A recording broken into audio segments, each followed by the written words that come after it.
pesé sur le mauvais, mais dans le système de sécurité, il était rentré. Vous allez s'en occuper.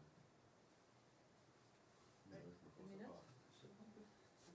Moi, j'ai commencé à passer quand j'étais en bas, puis là, ils me demandent les demandes, les noms, tu sais. Puis mon cerveau en fond, puis je prends toute photo.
Hi, my name's Jeff Houlahan. I'm one of the organizers of the March to Ottawa. And we arrived here on Monday and began saying the names of the children who've been murdered in Gaza to honor and remember them. And, you know, those names, we should be saying them every single hour of every single day in every single city and town in every country around the globe. Those names should not be able to leave our heads until Palestine is free. But we've come to Parliament Hill for a specific reason in Ottawa, because we're not just here to remember and honor those children. We're here to pressure our MPs to do something about it so that list doesn't continue to grow. When they read the names in Montreal, there was 18,400 names. Reading this week, there's over 20,000 names. That list continues to grow because Canada and countries around the world do nothing to try and stop it. We sent invitations to every single MP, personal invitations, 3 of them. We sent the first 3 weeks ago, another 10 days ago, and one on Monday. And of 343 MPs, 8 have chosen to stand with us and say the names of the children murdered in Gaza.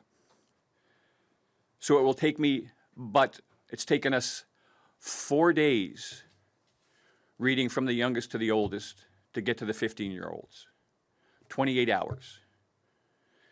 It will take me 20 seconds to tell you the names of the MPs that have stood with us.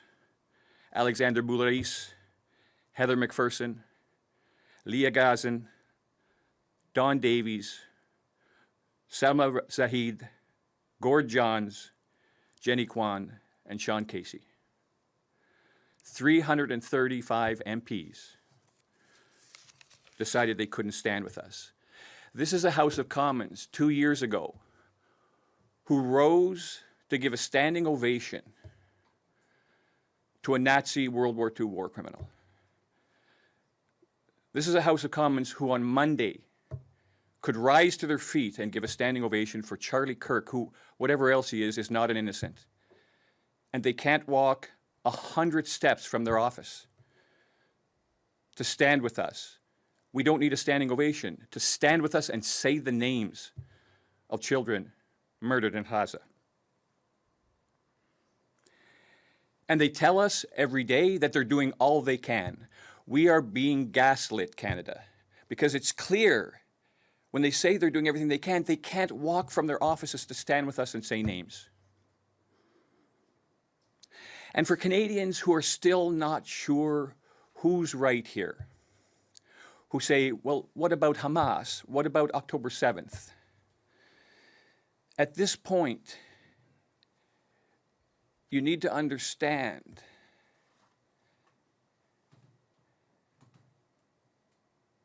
that this is the final step in the Zionist project. That is what this is. It is the final solution for Israel to the problem of the Palestinian people. But think about this if you're not sure who's in the right here. The people who are calling for an arms embargo, a transparent two-way arms embargo, who are calling for economic sanctions, who are calling for strict adherence to international law, are people that who have come from across Canada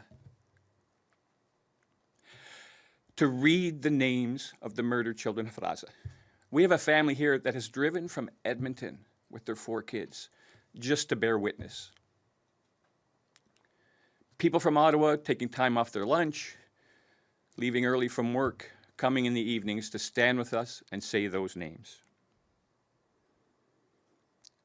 These are the people who are demanding arms embargoes, economic sanctions, and strict adherence to international law. And who are the people that don't want to do that? Who don't want an arms embargo? Who don't want economic sanctions? Who don't want strict adherence to international law? They're the people that can't walk 100 steps and stand with us and say those names. So if you're having trouble deciding who's right here, this should make it clear for you. And what this tells us is we can't count on our government to do things here other than that small handful of 8 MPs whose names I've read. We can't count on them to make decisions in a principled, moral way. Our MPs, they act out of fear. They want to protect their power, their prestige, their pensions, their paychecks. That's how they make their decisions. So Canadians have to make them fear regular Canadians and our voting power, to tell them that this issue, the genocide in Gaza, is the voting issue. And if they do not take action on this, they will not receive your vote again. Make them more afraid of regular Canadians and their voting power than the pro-Israel lobby. And if you aren't sure where your MP is on this, we've created a wall of shame, identifying every MP on our website, March to Ottawa, identifying the MPs that would not come and stand with us. And there are a couple of notable MPs. Talib Nur Mohammed agreed to say names and then declined for security reasons. Faris Al-Soud also agreed to come, but then there was concerns that our group was non-compliant with regulations. MPs are looking for excuses not to stand with us. It's too politically risky. And what is it that we're doing? It is peacefully saying the names every day. People stepping up to those microphones. When they leave, for many of them, they've had to pause several times so that they aren't speaking through tears. This is a political risk for our MPs. And security, these are the people that they're afraid of. So we can't count on our government to do this without us pressuring them. And so today, this is a day where this summit flotilla has been on the water for 19 days. They've called for people around the world for a general strike in support of them. What I would say is to workers around Ottawa, particularly workers with the Public Service Alliance, government workers, your union has taken a strong stance against the genocide in Gaza. Please join us today on Parliament Hill, either to say names or just to bear witness to saying those names. and then stay with us through the afternoon and into the early evening when we will meet at the Museum of History at 6 p.m. and march back to Parliament Hill, flooding the streets of Ottawa. And so for us, today will be the last day that we get to stand, say the names of those murdered children, bear witness that the violence that's been done to them, and try and convince our government to take real action on this. Thank you.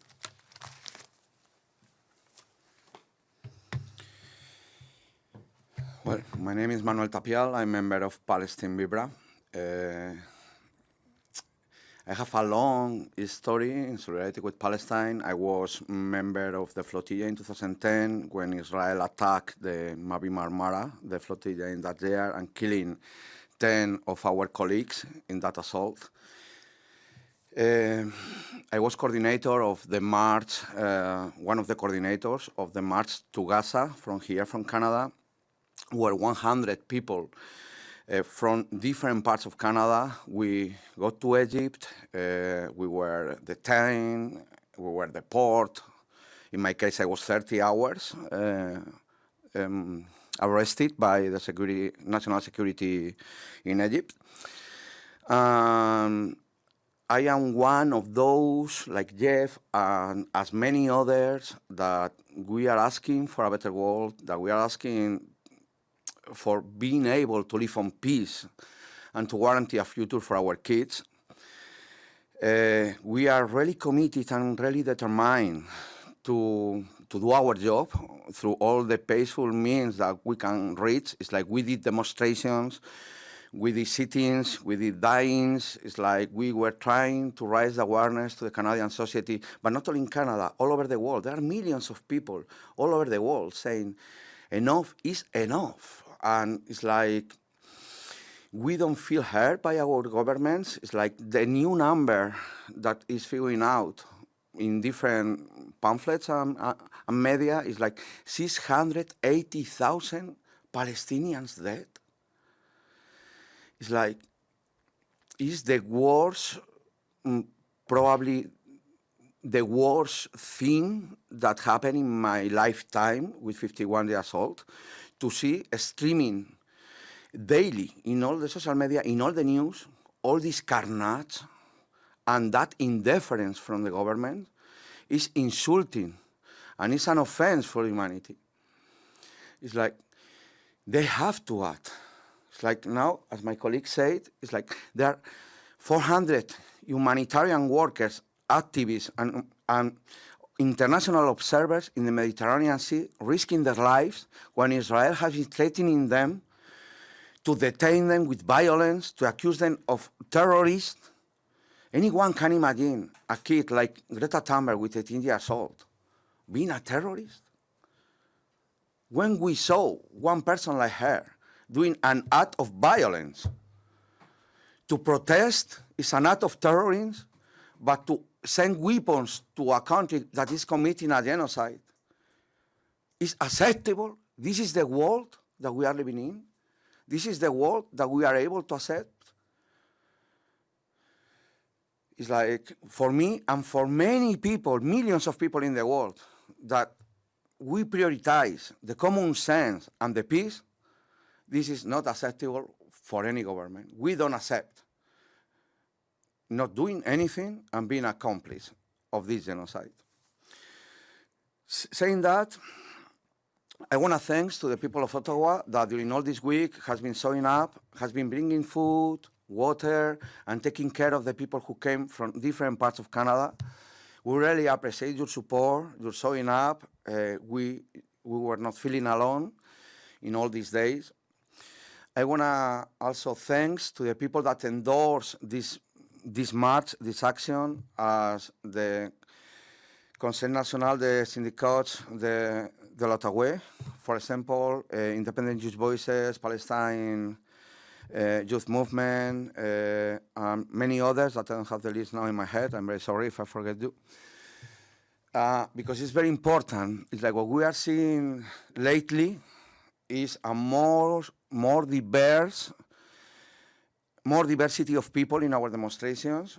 That means that there are not only one specific group taking the streets to denounce the genocide. This plurality is more representative of the Canadian society right now. This is something that we celebrate because we will force to our MPs to take in consideration not only the color of their voters, but the sensitivity that they have and what they are claiming to them. And we really celebrate. This is one of the things that with this march, I think that we are getting to put many different kind of groups together working for the same cause that say today the most immediate one is an arms embargo and to isolate Israel in the international scene. I saw the last press conference, my colleagues, they were doing references about the kind of world that is being built. In one side, Donald Trump, and the other side we have Pedro Sanchez. Is that they are completely antagonistic, how they are taking positions against Israel. We like to frame ourselves into the position that is taking Pedro Sanchez, that is the most coherent and with the most dignity and respectful to their own people in Spain and to the people on Palestine. And we invite the Liberal government and the allies to take a stand and to support this kind of current that is driving the world, trying to build peace, trying to build a kind of a consensus, again, of what cannot be done in this 21st century. We live one Holocaust in the 20th century. Now we are living the Palestinian genocide. And we don't say now ceasefire or stop the genocide. This is happening right now, the genocide. It's like we cannot stop it, but it's like we can ask for an accountability of those that were helping to consummate these things that we are living right today. And please, everyone that you are watching us, take the streets peacefully, but take the streets. Let this government know what you think was happening. Did you vote for this? Did you vote to comply with a genocide, to be associated with war criminals, to send weapons to those that are killing babies, pregnant women, and everyone? It's like doesn't matter. It's like we cannot focus in one single segment. They are annihilating an entire population of 2 million of people. Did you vote for this? If you don't vote for this, please take the streets. And the people in Ottawa and the people in the surroundings, please join us today, 6 p.m., Canadian History Museum in Gatineau. We will cross from Quebec to Ontario to simulate the cross that we were trying to do from Canada to Rafah to say enough is enough. Thank you.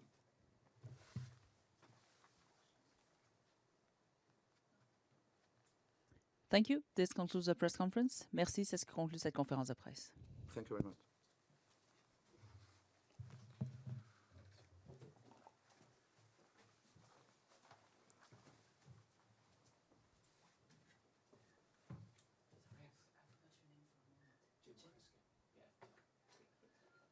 I'm